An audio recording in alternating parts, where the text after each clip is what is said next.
hazme luz para servir.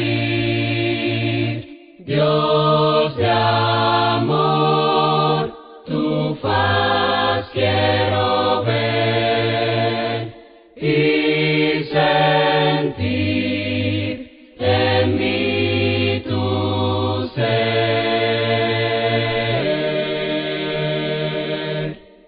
Padre Dios, refleja en mí tu ser.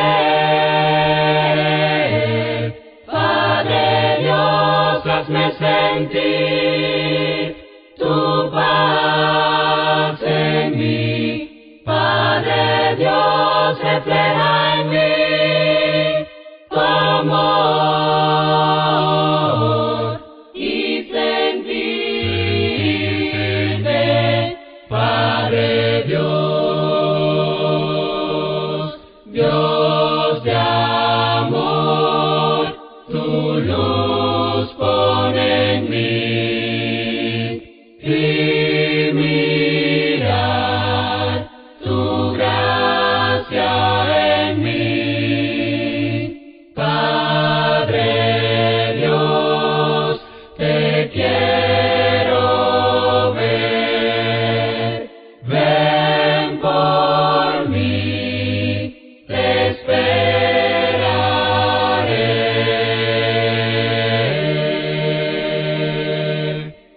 Padre Dios, refleja en mí tu ser.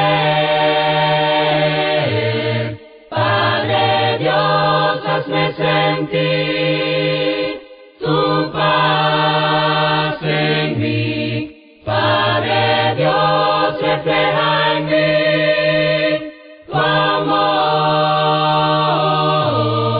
y sentirte,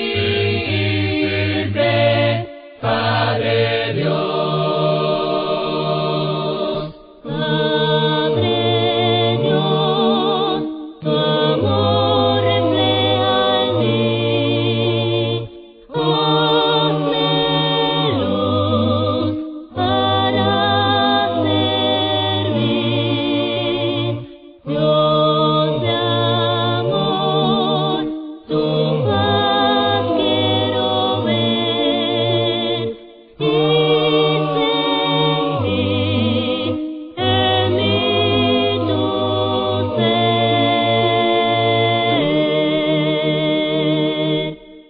Padre Dios, refleja en mí tu ser. Padre Dios, hazme sentir tu paz en mí. Padre Dios, refleja en mí tu amor y sentirte, Padre Dios, y sentirte, Padre Dios.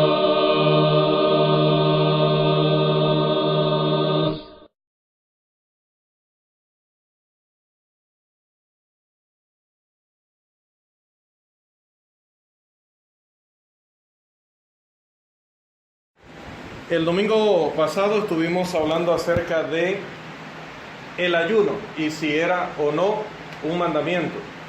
Y el libro de los Hechos en pie de guerra contra la doctrina que afirma que eso es una obligación, un mandamiento o que debe practicarse de manera colectiva hoy. Hechos lo refutó.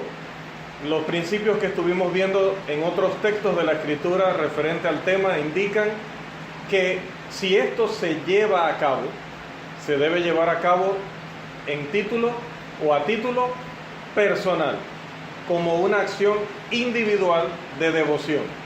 Cuando nos vamos a orar, algunos oran de rodillas, algunos oran sentados, algunos oran totalmente postrados, como normalmente se practica en el cercano oriente. Cada uno tiene una manera de expresar su devoción, su concentración, su entrega en el momento de adorar a Dios.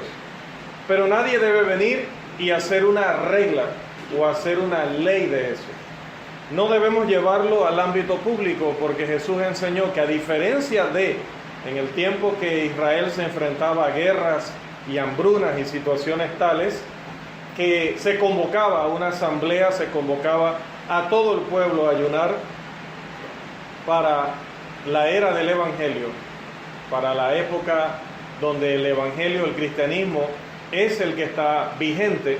Dice Jesús dos cosas. Número uno, si no tuviéramos al Señor, tendríamos razón para afligirnos y para ayunar. Pero el Señor está todos los días con nosotros hasta el fin del mundo. Y número dos, en caso de que alguien desee practicarlo, pues no ofende a Dios, pero lo ofendería si lo hace de una manera que los demás se enteren y le aplaudan o le reconozcan y le feliciten por ser tan espiritual. De manera que el principio establecido por Jesús es que si con eso vas a medir tu espiritualidad o la espiritualidad de los demás, vas errado. Porque debes hacer en secreto eso, y que tu Padre te lo reconozca en secreto, en público, perdón. Él se encargará de traerte bendiciones públicas por tu devoción personal y privada, pero no al revés. Si lo haces público para que otros te den alabanza o reconozcan tu espiritualidad, entre comillas, entonces olvídate que recibirás recompensa alguna del Señor. Así que yo creo que quedamos claros, ¿no?, en cuanto a lo que la Biblia enseña respecto a dicho tema. Entonces hoy estamos preparados para tocar otro asunto de actualidad, de incluso más actualidad que el tema de el ayuno, y es el tema de la unidad. El énfasis principal de nuestra enseñanza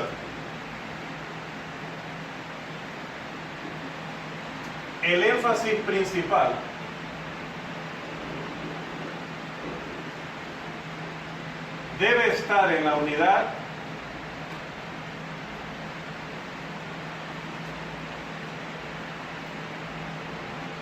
de todos los creyentes, o en la adherencia, es decir, apegarse a las Escrituras. Es una pregunta. ¿Dónde debe estar el énfasis de nuestra predicación? Debido a que estamos en un país que, al igual que muchos otros en Centroamérica y Suramérica, hay división entre iglesias de Cristo, quienes enseñan cosas diferentes. Tenemos acá en Panamá a los Santis, de los cuales ya hablamos hace 2 semanas atrás. Tenemos a los que predican que el hombre puede casarse y divorciarse, casarse y divorciarse, casarse y divorciarse, infinitamente sin violentar la ley de Dios, independientemente de por qué causa lo haga. Al principio decían que los inconversos podían casarse y divorciarse cuantas veces quisieran, porque ellos no estaban bajo la ley de Cristo. Pero recientemente han dado un paso más hacia el abismo, si es que tenían uno fuera de él, y afirman ahora que aún los cristianos pueden casarse y divorciarse cuantas veces quieran, y no pasa nada malo con respecto a su relación con Dios, ni ponen en riesgo por adulterar de esa manera su salvación. Tenemos también un grupo que defiende que la cena del Señor debe ser tomada en una sola, o el jugo, el fruto de la vid debe ser tomado en una sola copa, porque el Señor estableció una copa y está prohibido y es pecado usar varios contenedores o varios recipientes. Entonces ellos enseñan que la única iglesia verdadera es aquella que en la cena del Señor bebe del fruto de la vid de una sola copa. Si es de varias, es liberalismo. Y así podría enumerar algunos otros grupos todavía un poquito más apartados, o algo más apartados de lo que se considera pues lo ortodoxo, lo correcto, lo que siempre hemos enseñado, como ya serían el cuerpo de Cristo, que involucró la música instrumental en la adoración. Creo que las mujeres también ya predican en dicho grupo. Y un grupo con el que el hermano José Blanford Smith hizo sus pininos como polemista en sus primeros años de ministerio, como fue el grupo La Luz del Mundo. Recuerda, hermano José, sus constantes enfrentamientos, más que con los sectarios, con Luz del Mundo, porque es más complicado cuando tú debates con alguien que en gran parte cree lo que tú crees, pero tiene alguna desviación. Entonces, es más complicado porque dice que no hay mejor astilla que la del propio palo, ¿no? Entonces, cuando vas a debatir, pero debates con otro que era Iglesia de Cristo, entonces se complica un poco más la cosa porque estás argumentando casi igual, solamente que el casi aquí es abismal, porque cuando empiezas a defender una falsa doctrina, sin importar que guardas 99 correctas, ya a partir de ahí estás poniendo tu salvación en peligro.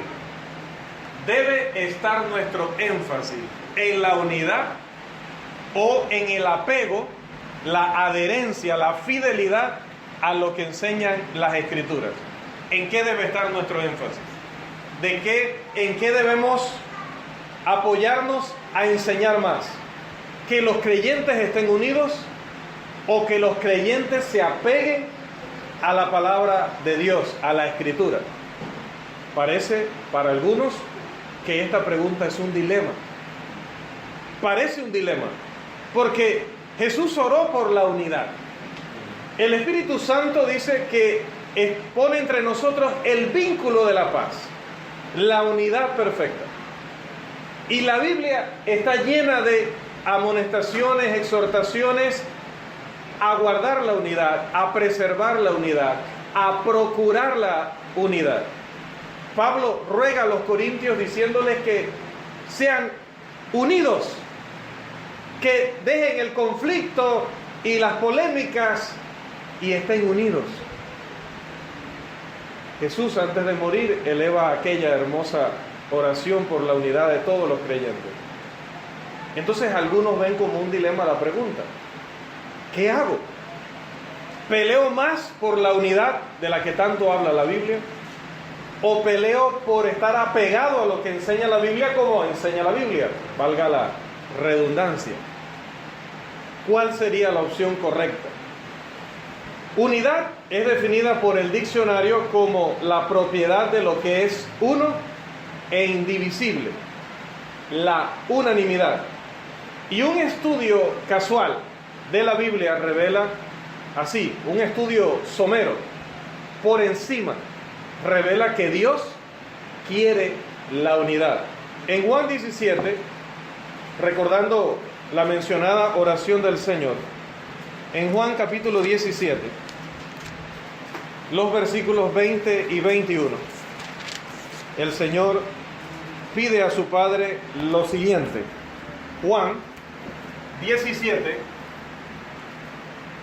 los versículos 20 y 21. Mas no ruego solamente por esto, sino también por lo que han de creer en mí por la palabra de ellos, para que todos sean uno, como tú, oh Padre, en mí y yo en ti, que también ellos sean uno en nosotros, para que el mundo crea que tú me enviaste. Amén. Hay que decir amén a las palabras de nuestro Señor Jesús. Para que todos sean uno. Para que el mundo crea, dice Jesús a su Padre, para que el mundo crea que tú me enviaste. El mundo no va a aceptar el Evangelio si los creyentes no demuestran con su unidad que verdaderamente Dios está en nosotros y nosotros estamos en Dios. Lo dijo Jesús claramente. Entonces, por esto es que hay este interés y esta preocupación de hacer un énfasis tremendo en la unidad. Porque está diciendo Jesús que si no estamos unidos, el mundo no va a creer que el Padre lo envió. Y eso es grave. Entonces es importantísima la unidad. Dios la quiere, Jesús la quiere. David en el Salmo 133, verso 1, en un pasaje que conocemos bastante y estuvimos viendo acá el miércoles, hablando de los que no consideran que el estudio de semana es una obligación gravosa, molestosa, sino que es agradable cada vez que la iglesia los hermanos nos convoquen a aprender, a adorar. Leíamos y recordábamos las palabras del salmista, 133, verso 1. Mirad cuán bueno y cuán delicioso es habitar los hermanos juntos en armonía.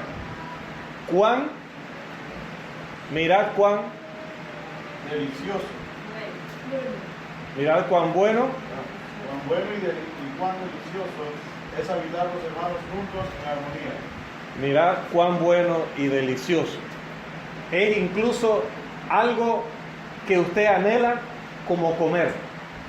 Por eso los términos.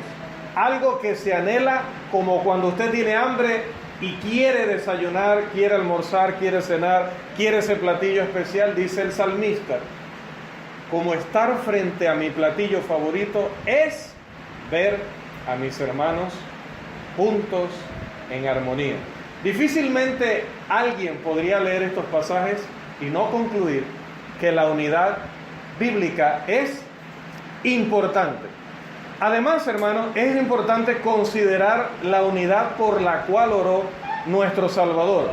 No era una oración por una actitud fraternal de tratar de poner en paz y en buena relación o en una relación diplomática a personas que tienen puntos de vista diferentes.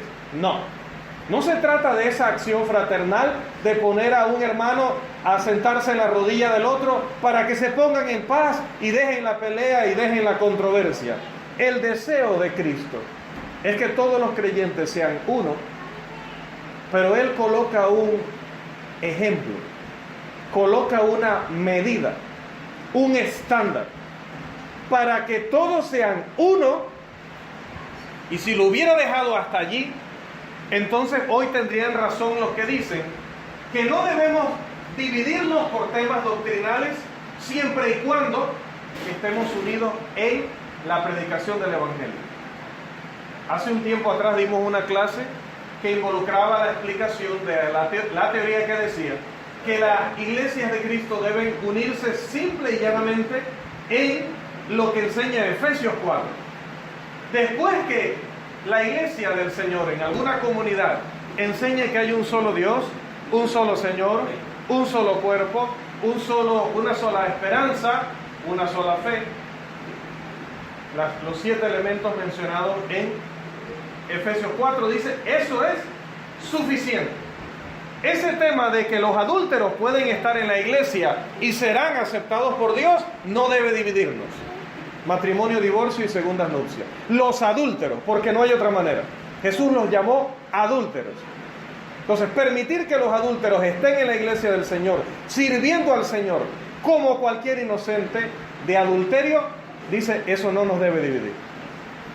Tener instrumentos de música para acompañar el canto no nos debe dividir. Permitir que las hermanas dirijan y prediquen no nos debe dividir.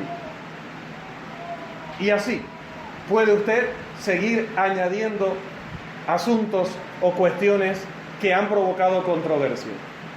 Dice, después que estemos unidos en los 7 elementos de Efesios 4, no hay problema. Pero no dijo eso Jesús. Ni siquiera se había escrito Efesios cuando Jesús dijo, para que todos sean uno. ¿Sí? Dios quiere la unidad. Pero ¿cómo la quiere? ¿Cómo? El qué es una cosa y el cómo es otra. Dios quiere la unidad, pero ¿cómo la quiere? Que todos sean uno, pongamos nuestra mirada nuevamente en el texto, como tú y yo somos uno. ¿Usted cree que hay entre el Padre y el Hijo diferencias doctrinales? ¿Hay entre el Padre y el Hijo diferencias de organización? ¿Hay entre el Padre y el Hijo diferencias en cuanto a cómo el hombre debe adorarles? ¿Cree usted que entre el Padre y el Hijo hay diferencias en cuanto al rol que deben tener hombre y mujer en el reino de los cielos? ¿Cree usted que hay diferencias entre el Padre y el Hijo en cuanto a quién es adúltero y quién no? Y si el bautismo lava matrimonios, ya no pecados, lava matrimonios. Entra un matrimonio adúltero y sale un matrimonio santo. ¿Cree usted que hay un debate constante, una diferencia permanente entre el Padre y el Hijo acerca de estos temas? ¿Cuál sería nuestra respuesta? Definitivamente, absolutamente e indudablemente no hay diferencias doctrinales entre el Padre y el Hijo. Pablo rogaba por la unidad a los corintios en el nombre de Cristo. En 1 de Corintios capítulo 1, versículo 10, primera carta a los Corintios, capítulo 1, versículo 10, estas son las palabras del apóstol respecto a este tema. Amén. Os ruego pues, hermanos, por el nombre de Jesucristo, de nuestro Señor Jesucristo, que habléis todos una misma cosa, y que no haya entre vosotros divisiones, sino que estéis perfectamente unidos en una misma mente y en un mismo parecer. Os ruego, hermanos, por el nombre de nuestro Señor Jesucristo, que no haya divisiones entre vosotros, sino que estéis enteramente unidos. ¿Ha notado que deliberadamente me salté dos frases en el texto? Porque aparentemente algunos hermanos solamente leen esas dos frases.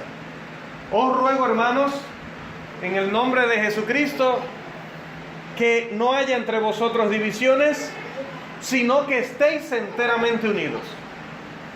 Y los hermanos que solamente leen estas dos frases han enviado solicitudes de amistad a todos cuantos estamos aquí, o a casi todos, para pedirnos en mensajes privados que nos sentemos a conversar.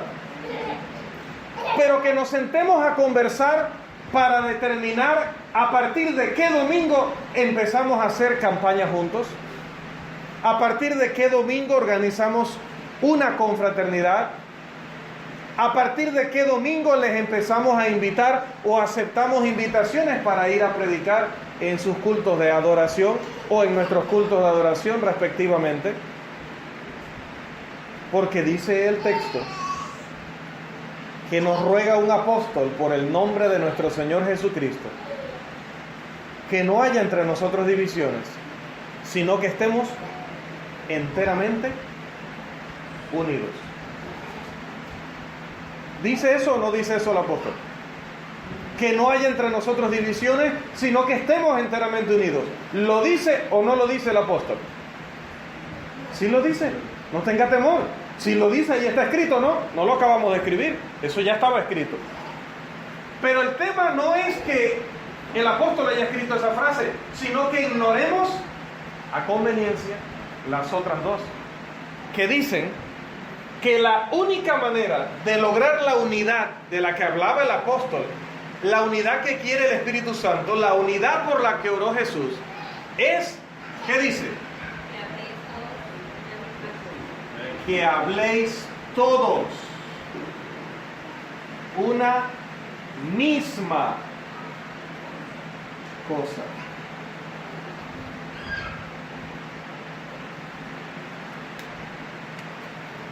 Esto lo dice la palabra de Dios, no un libro que yo haya escrito, no el lenguaje de mi clase, que si usted va al texto impreso, el día que lo esté, o al archivo electrónico, va a encontrar muchas frases mías. ¿Okay? Pero esto no es mío. Que habléis todos una misma cosa, esta frase no la escribí yo, no la ideé yo, no la inventé. Eso lo escribió el apóstol Pablo, inspirado por el Espíritu Santo. Dios quiere la unidad. Dios dice que prediquemos y nos esforcemos por lograr la unidad, pero no de cualquier manera. La única manera bíblica de lograr la unidad es que hablemos todos una misma cosa. Amén. La división puede eliminarse únicamente hablando todos lo mismo. No es que yo voy a dejarme acompañar por un hermano que considera que los adúlteros van a entrar al cielo adulterando, y cuando estamos frente a una pareja adúltera, resulta que yo le tengo que enseñar a la persona que dentro de los pecados que se tiene que arrepentir y abandonar está ese matrimonio que no estaba aprobado por Dios, que es una relación adúltera. Matrimonio ante los hombres, adulterio para Dios. Yo le debo decir eso porque la Biblia así lo enseña. Pero el hermano que yo llevo conmigo, que quiere salir a evangelizar conmigo, que quiere que yo vaya a una confraternidad con él y los demás, que quiere venir a predicar a este púlpito, que quiere llevarme a predicar al púlpito allá, le va a decir a la persona: tranquilo, tranquilo, en el bautismo, ese matrimonio que hoy es adúltero, se purifica y termina siendo un matrimonio santo. Sí.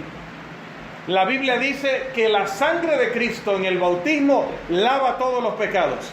Y en la Biblia que nosotros usamos allá dice que no solamente lava los pecados, lava relaciones pecaminosas. De manera que una relación que era pecado termina siendo una relación legítima. Obviamente voy a mirar a mi hermano con una indignación terrible y le voy a preguntar delante del inconverso: ¿quiere decir que si hay dos homosexuales casados legalmente en Argentina y usted y yo le vamos a predicar, usted le va a decir a ellos que la sangre de Cristo toma una relación inmoral y la convierte en una relación legítima? O sea que esos homosexuales pueden continuar en ese matrimonio. Note las consecuencias de lo que usted está diciendo. Porque a veces, hermanos, hay personas que defienden una enseñanza, una doctrina, una práctica y no entienden las consecuencias de lo que están diciendo. Si lo entendieran, y creo yo que son personas honestas que verdaderamente quieren servir a Dios, si entendieran las consecuencias, las implicaciones de lo que practican, lo abandonarían. Porque eso es lo que están diciendo. Si un matrimonio inmoral es lavado en las aguas del bautismo y se convierte en un matrimonio santo, pues el matrimonio de dos hombres o el matrimonio de dos mujeres es una relación ilegítima, inmoral, y si la sangre de Cristo la lava en el bautismo, ellos podrían continuar en esa relación. No, ¿cómo se le ocurre, hermano? Entonces, ¿qué acabas de decir? ¿Y el que tiene muchas mujeres allá en Oriente? Simplemente mete a todas sus esposas a las aguas del bautismo, y cuando salen, todas son esposas santas de ese hombre, de ese mismo hombre. Recuerde aquel principio permanente que viene desde la antigüedad, compartido por las mentes más brillantes, y que nos han heredado ese principio para que nosotros lo podamos aplicar a las controversias aparentemente más difíciles de manejar. Aquel axioma de los sabios que ya envidiaban los sabios de Grecia, que dice que lo que es bueno para el ganso es bueno para la gansa también. Entonces, si vas a aplicar esa regla para un matrimonio adúltero heterosexual, tienes que aplicarla al polígamo y tienes que aplicarla al homosexual. No te queda de otra. Porque resulta que aparte de que no hay un pasaje que diga que el Señor lava matrimonios, porque el matrimonio bien hecho, el matrimonio que se lleva a cabo conforme a la voluntad de Dios, de por sí ya es honroso. Así que no necesita ser lavado. Pero si tú me hablas de que la sangre de Cristo lava un matrimonio de esto, me estás diciendo que ya no era honroso. Entonces ya no era de Dios. Y no puede ser de Dios en las aguas del bautismo. ¿Iba a decir algo, hermano Roberto? Iba, pero ya se fue. Bien, más adelante. Recuerden, tienen toda potestad de levantar su mano, preguntar y opinar. Porque si me lo permiten, yo me voy como el cuchillo en la mantequilla que tiene 1 hora de estar afuera de la nevera. Porque si la acaba de sacar, no. Pablo rogaba, decía, por la unidad de los corintios, pero les decía, dice esta versión: os ruego, hermanos, por el nombre de nuestro Señor Jesucristo, que todos os pongáis de acuerdo. Miren, en cambio, la famosa unidad en la diversidad, que es una filosofía que viene de allá de Norteamérica, que dice, estemos unidos aunque haya diversidad de creencias. Bueno, a diferencia de la unidad en la diversidad, Pablo dice, estén unidos, pero no en diversidad, en unanimidad. Estén unánimes. Estén enteramente unidos en un mismo sentir, que no tiene nada que ver con emociones. Aquí sentir es lo que usted considera que algo es, y en un mismo parecer. Además, hermanos, la importancia de la unidad se ve subrayada por la fuerte denuncia que la Biblia hace contra la división. Admitimos eso. La Biblia, si hay una cosa que condena fuertemente, enfáticamente, es la división. Romanos capítulo 16, versículo 17, nos ordena actuar de manera inmediata, presta, diligente, en contra de aquellos que atentan contra la unidad del cuerpo de Cristo. Romanos 16, 17 y Proverbios 6, 19 dicen: Mas os ruego, hermanos, que os fijéis en los que causan divisiones y tropiezos en contra de la doctrina que vosotros habéis aprendido, y que os apartéis de ellos. Y les ruego, otra vez, un ruego, les ruego, hermanos, que vigilen a los que causan disensiones y tropiezos contra la enseñanza que vosotros aprendisteis, y que los llamen aparte en privado, para que no exhiban al hermano que enseña una falsa doctrina, porque eso sería falta de amor. ¿Ya leyeron? La versión de ustedes no dice así, que cuando un hermano causa división y tropiezo en contra de la enseñanza que hemos aprendido, llámalo aparte, estando tú y él solos. Trata de convencerlo. Y si no, síguelo intentando durante años, lustros, décadas. Que cumplan juntos bodas de bronce, de perlas, de plata, de oro, de diamante, de rubí. Que llegue la eternidad y tú todavía le estés insistiendo al hermano, pero en privado, para no exhibirlo. Que por favor abandone su falsa enseñanza. ¿Dice eso el texto? Lamentablemente, para algunos, el texto dice que cuando alguien predica falsa enseñanza, no aplica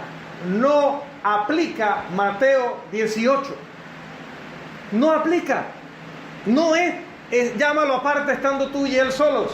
Si no, luego lleva 2 testigos. No.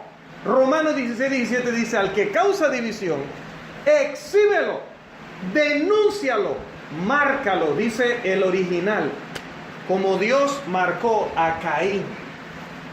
Márcalo, identifícalo. ¿Por qué? Porque en otro pasaje, 1 Timoteo 4, 16, el apóstol le dice a Timoteo: ten cuidado de ti mismo y de la doctrina, porque haciendo esto te salvarás a ti mismo y a los que te oyeren. Pero siempre le digo a los hermanos que eso es lo que afirma el texto. Pero ¿qué dice al contrario? Entonces, que el que no se cuida a sí mismo en su testimonio personal y no cuida la doctrina que enseña, ahí están las dos cosas, moralidad y doctrina. Porque nadie ha dicho que la doctrina sola salva. Nadie ha dicho eso. Pero tampoco podemos decir que la moralidad sola salva. Ay, el hermano, que el hermano es tan correcto y es tan amoroso y que es tan buen testimonio. Lo único es que él enseña aquello que no es correcto, pero es lo único. No, Pablo dice, ten cuidado de ti mismo y de la doctrina. Porque haciendo esto, cuidando esos dos aspectos, te salvarás a ti mismo y a los que te oyeren. Pero si alguna persona descuida su vida moral y enseña bien, o enseña mal, pero cuida su vida moral, ¿qué va a pasar? Se pierde él y se pierde los que le oyeren. Por esa gravedad es que Pablo dice que cuando haya alguien causando división y tropiezo en contra de la doctrina, hay que marcarlo, identificarlo, que los hermanos sepan, que las ovejas sepan que hay dentro del rebaño o próximo al rebaño un lobo vestido de oveja. Eso lo dice la santa palabra de Dios. Y de Dios se dice en Proverbios 6:19, ¿qué cosa? Proverbios 6:19, por favor.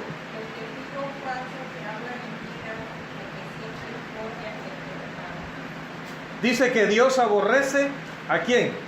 Al que siembra discordia entre hermanos. Y el que predica falsa doctrina lo hace. Porque para tú defender una falsa doctrina, tienes que atacar la verdad. Esas dos cosas van juntas. No vas a enseñar que la doctrina correcta es tomar en una sola copa sin escribir y predicar en contra de los que toman en varios recipientes. Es ilógico. Si defiendes una copa, vas a atacar a los de varios recipientes.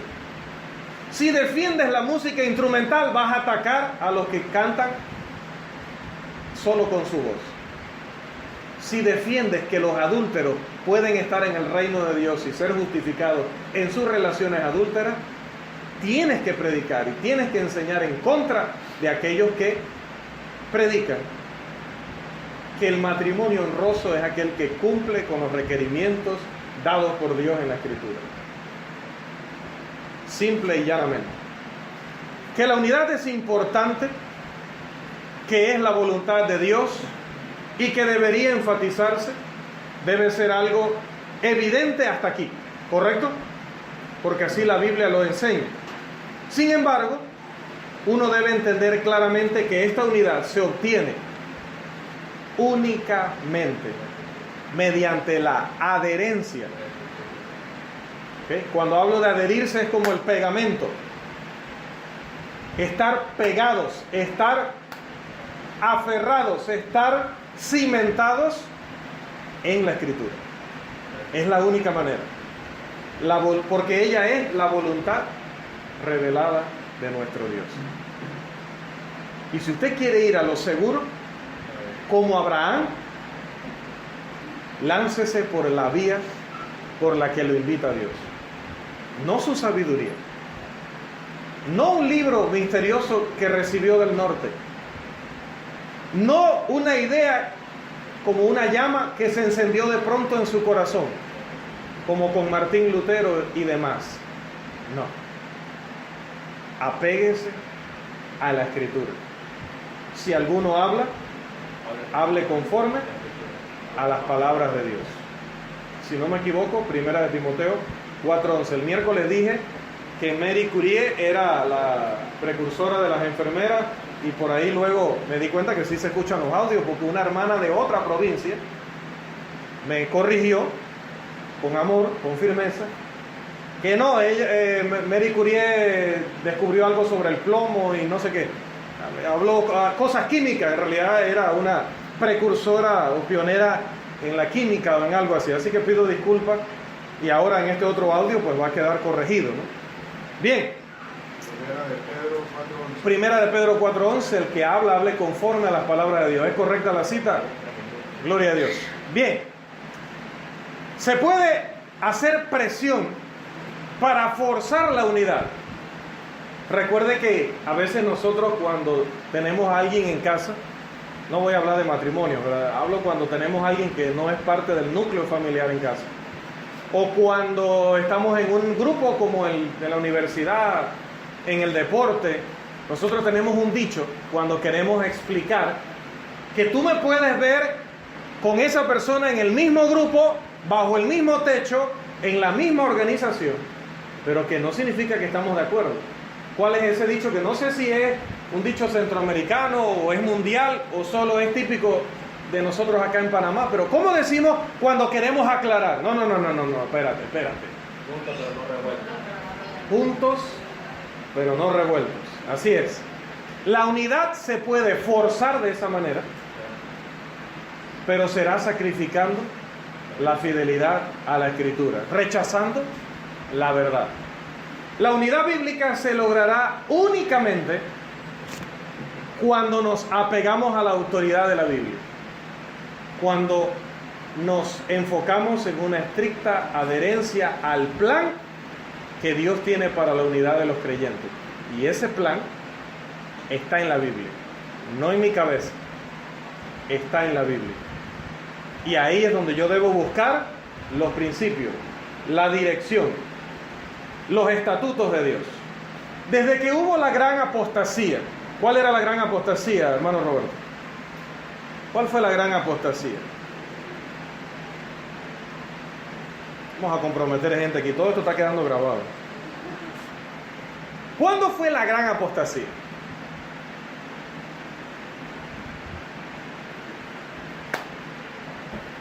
Una gran apostasía va a dar como resultado una gran organización falsa. El 310 en el Concilio de Nicea. Cuando empezó a surgir una organización que usurpó el nombre de la Iglesia del Señor, luego lo modificó para dar a entender que era no solamente un poder religioso, sino también un brazo de política, y que hoy día sigue siendo un imperio mundial. Muy, pero muy lejos del sencillo cristianismo original. Después de la gran apostasía que desembocó en esa religión, y a través de los siglos ha habido una gran añoranza por la unidad, un anhelo expresado por hombres eruditos, hombres con el deseo y la intención de hacer lo correcto, de corregir los abusos, hombres valientes que intentaron enmendar el rumbo. Ustedes deben conocer la historia porque en nuestros colegios se explica. Durante tantos meses que es imposible que usted y yo nos hayamos dormido en todas esas clases. Y en la iglesia algo se trata acerca de esto.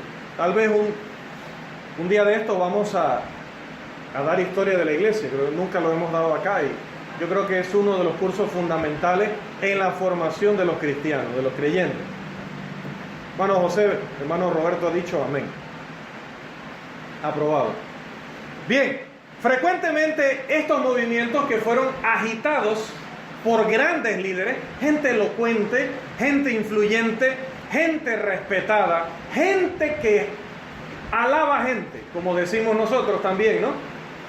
Pero que luego, hermanos, debido a la gran influencia que tuvieron estos hombres, luego de su muerte, sus seguidores empezaron a escribir credos humanos y a identificarse con nombres humanos. Y ya hablamos aquí en el estudio de Hechos de cuán importante es un nombre. Amén. ¿Recuerdan eso, cierto? Si no, búsquelo en el audio y allí lo va a encontrar cuando hablamos acerca del denominacionalismo. El plan de Dios para la unidad se vio frustrado, desmantelado y reemplazado por más de lo mismo. En lugar de enmendar el rumbo y de corregir, no se logró la unidad que Dios tanto quería. Que estos precursores o pioneros en la reforma pretendían o intentaron, sino que al final todo desembocó en el nacimiento de muchas más sectas, que por definición una secta es una división, herejía, apostasía.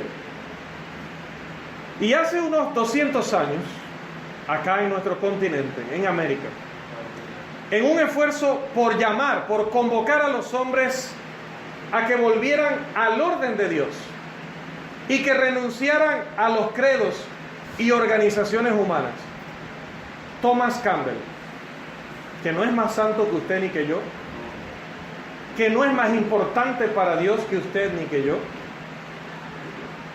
No sé si la frase ni que yo está autorizada por la gramática, pero en esta clase sí. Simplemente un hombre más, pero con un deseo peculiar y con una intención peculiar.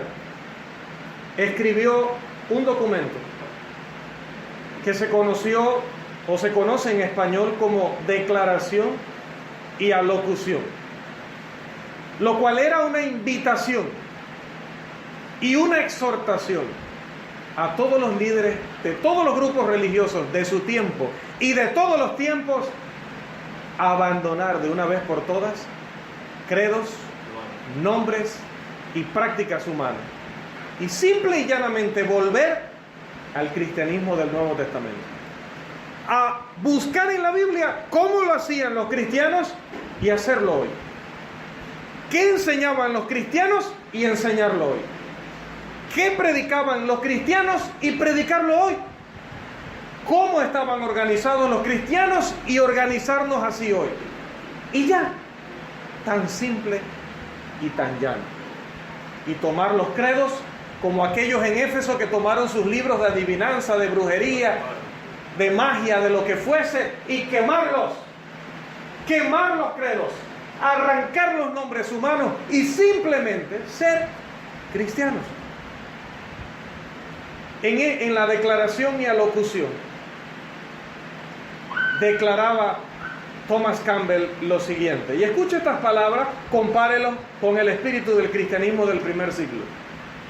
Nuestro deseo, por tanto, para nosotros y para nuestros hermanos, es que, rechazando las opiniones humanas y las invenciones de los hombres, que no tienen ninguna autoridad ni ningún lugar en la iglesia de Dios, podamos dejar para siempre de argumentar de nuevo sobre dichas cosas, volviendo y manteniéndonos firmes en los patrones originales, tomando la palabra divina como única dirección, al Espíritu Santo como nuestro maestro y guía, para que nos lleve a toda verdad y solo a Cristo, tal y como está mostrado en la palabra, para nuestra salvación.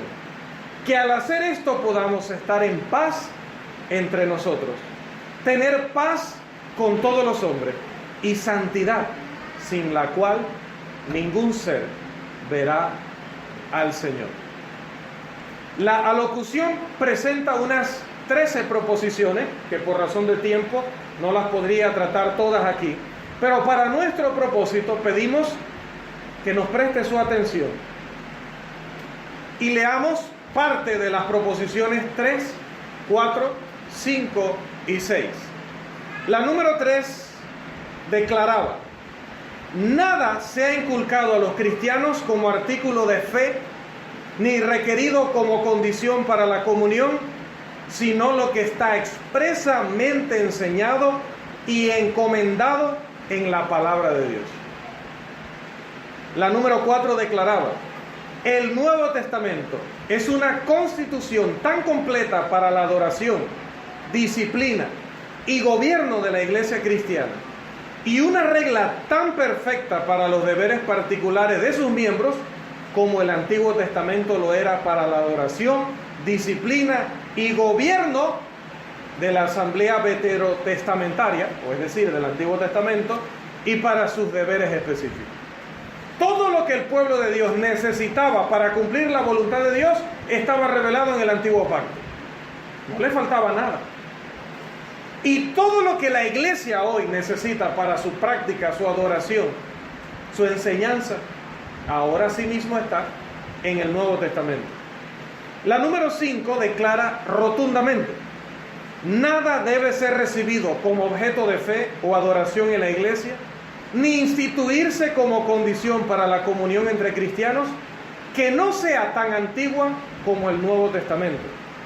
La número 6 afirma: su fe, la de los cristianos, la de la iglesia, no debe colocarse en la sabiduría de los hombres, sino en el poder y veracidad de Dios. Y no quiero que se confunda, porque he sido muy enfático en todos mis estudios bíblicos. El hermano ha sido enfático en todos sus sermones que no somos seguidores de hombres.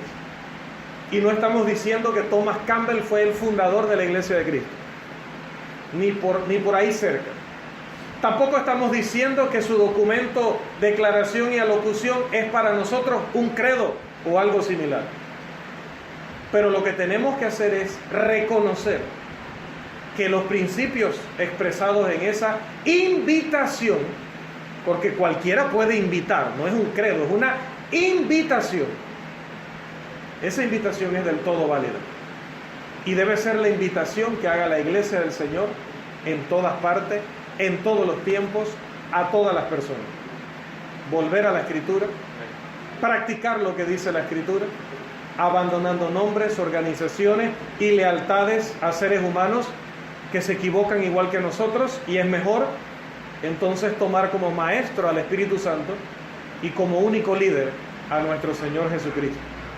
Que la unidad puede lograrse sobre esta apelación se evidencia en que cuando aquellos que estaban apelando por una restauración en la iglesia, que estaban bajo la enseñanza de Barton Stone, que era uno de los líderes, o uno que independientemente de Thomas Campbell lo estaba haciendo en una parte del país, allá en los Estados Unidos, y Barton Stone lo estaba haciendo en otro lugar. No estaban unidos, no nacieron de acuerdo, sino que ambos estaban apelando, invitando, rogando a sus colegas a volver a la Biblia, a practicar el sencillo cristianismo del Nuevo Testamento.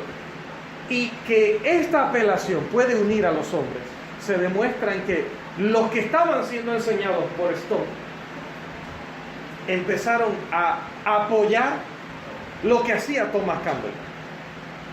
Y los que estaban durante mucho tiempo siendo enseñados por Campbell, ahora apoyaban también a los que estaban siendo enseñados y se unían a los que estaban siendo enseñados por Barton W. Stone, porque ambos estaban procurando y luchando por el mismo ideal. Entonces no era cuestión de seguir a un hombre, no era cuestión de somos los stonistas y los campbellistas, no. Somos los que queremos lograr la restauración del cristianismo del Nuevo Testamento. Luego, cuando se logró dicha unidad bajo la apelación de la Biblia solamente y solamente la Biblia, se lanzó una invitación a los bautistas, porque eran dentro de los grupos en ese entonces más similares por los conservadores. En alguna ocasión le decían, hermano Blanford, los primos a los bautistas, porque eran similares. Y a ellos se lanzó una invitación, y a esa invitación se le colocaron los siguientes términos: resolvemos que la Biblia y solo la Biblia es suficiente fundamento sobre el cual los cristianos pueden unirse y edificarse mutuamente, y que muy afectuosamente invitamos a los grupos religiosos a investigar esta verdad. ¿Ha dicho algo fuera de la Biblia? ¿Hay algo incorrecto, liberal, hereje en esa invitación que hicieron los Stone y los Campbell? Para mí no, y creo que para nadie que haya estudiado todo el Nuevo Testamento. No había rechazo de la verdad ni desviación de la Biblia en estas palabras, en estos principios y en esta lucha. Esta era la base de la unidad en la mente de los pioneros, y debe continuar siendo la base de la unidad en nuestros días. Con ese mismo espíritu, con esa misma lealtad a la Escritura, debemos luchar hoy por la verdadera unidad bíblica. Pero ha habido un cambio de pensamientos entre algunos de nosotros y se han desarrollado dos actitudes. Una que dice que si la Biblia no prohíbe explícitamente en tantas y cuantas palabras una acción, esa acción debe ser dejada al juicio y opinión personal o sabiduría propia de la persona que lo practica. De esa manera, entonces, se creó una sociedad misionera que era la encargada de coordinar y hacer todo lo referente al evangelismo. Porque es que la Biblia no prohíbe una sociedad misionera, entonces se puede hacer. Luego otros introdujeron la música instrumental, porque dicen, pero es que en el Nuevo Testamento no se prohíbe textualmente, explícitamente, en tantas y cuantas palabras, que se use instrumentos de música. Así que eso es dejado a mi propia sabiduría. Y empezaron a practicar con instrumentos de música. Pero decía hace unos minutos atrás que los falsos maestros a veces tienen la sabiduría de un niño. Un niño se lanza, hermano. Cuando usted va caminando y usted ve a un niño de espalda, es una de las cosas más temerarias que usted se puede encontrar en el camino. Porque él se va a lanzar contra usted. Así usted lo trate de evadir por la izquierda, por la derecha, trate de saltarlo o lo que usted trate de hacer. Ese niño muy probablemente se va a chocar con usted. Ellos no miden. Ellos están de espalda y ellos no se acuerdan que aquí está la pared. Ellos no piensan que aquí puede venir una persona porque justo están en un pasillo público. Ellos no miden. Ellos van a cruzar la calle a buscar una pelota y no han visto si viene un auto o no viene. Ellos no miden eso. Y los falsos maestros parecen tener ese nivel de precaución, ese nivel de no entender las consecuencias de su enseñanza. Porque si las cosas que no están prohibidas explícitamente son dejadas a nuestra opinión, pues hermano, ahorita en el receso compramos jalea y le ponemos a ese pan sonso de la cena, le untamos jalea y servimos el pan, porque en ninguna parte de la Biblia se prohíbe ponerle jalea al pan de la cena. En ninguna parte, que yo sepa. ¿Sí? Entonces el miércoles vamos a recoger la ofrenda, porque recuerde que aquí son muchos los compromisos. Así que el miércoles vamos a recoger ofrenda también, porque no hay ninguna parte de la Biblia que prohíba recoger la ofrenda el miércoles. ¿O hay alguna parte de la Biblia que diga, y no recogeréis la ofrenda el miércoles? No existe, ¿verdad?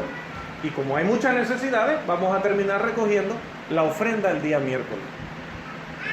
¿Sabe qué es lo que pasa? Que cuando la Biblia ha especificado algo, esa es la realidad, no necesita prohibir todas las variables. Cuando la Biblia dice que la cena del Señor la practicaban los cristianos el primer día de la semana, quedan todos los demás días descartados, porque la Biblia dice el primer día de la semana.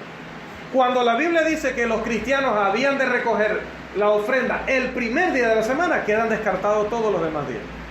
Cuando la Biblia dice que el pan es sin levadura, quedan descartados todos los demás ingredientes. Porque dice pan sin levadura. El que hable conforme a las palabras de Dios. No dice rellene el vacío, rellene el silencio. No, hable conforme a las palabras de Dios. El diablo ha intentado dar revelación sin la Biblia, salvación sin Salvador, un reino sin rey, y ahora intenta promover unidad cristiana sin Cristo. Estos herejes que pretenden establecer unidad mediante su falsa piedad, su mundana sabiduría y su crítica sobre los que nos oponemos a una unidad sobre cualquier base o sobre cualquier fundamento, cosecharán el sinsentido de su vano esfuerzo por querer destruir la unidad bíblica, hermano. Es ineludible el hecho de que la división no la provoca la verdad. La división la provoca la falsa doctrina. Cuando todos estamos unidos en una misma mente y en un mismo parecer, hay unidad. Cuando todos hablamos una misma cosa, hay unidad. Cuando alguien se aparta de eso para enseñar y practicar algo distinto, es allí cuando se está provocando la división. Y la Escritura dice: os ruego, hermanos, que vigiléis a los que causan disensiones y tropiezos en contra de la doctrina o de la enseñanza que habéis aprendido, y que los señaléis. Que el Señor les bendiga. Amén.